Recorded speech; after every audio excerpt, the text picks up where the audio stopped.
Turning our focus now to the latest on the Capitol Hill riots. A House committee investigating the January 6th riots in Capitol Hill has unanimously voted to hold Steve Bannon in contempt of Congress. Bannon was a key ally of former President Donald Trump.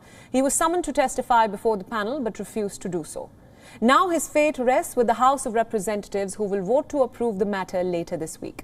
And then the Justice Department, which has final say in bringing charges against him. If convicted, Bannon could face a fine and up to 1 year in prison.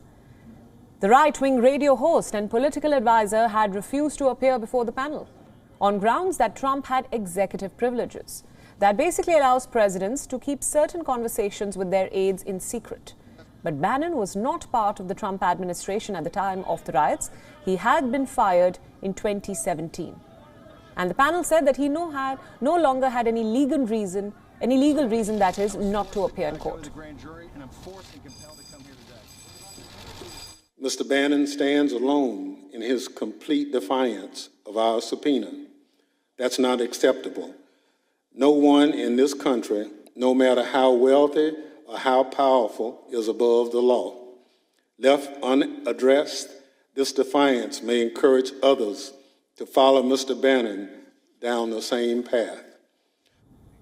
Former President Trump has aggressively tried to block the committee's work. He has filed a lawsuit trying to prevent Congress from obtaining former White House documents. But things don't bode well for Trump either. The panel is determined to investigate every aspect of riots thoroughly. And Wyoming Representative Liz Cheney observed that Bannon's arguments suggested that Trump was personally involved in the planning and execution of the events that unfolded on January 6th. Remember, a violent mob of Trump supporters had descended on Capitol Hill when Congress was in session. The rioters were egged on by Trump, who falsely claimed that the presidential election had been rigged. 5 people were killed, the building was vandalized, and police officers were injured in the process.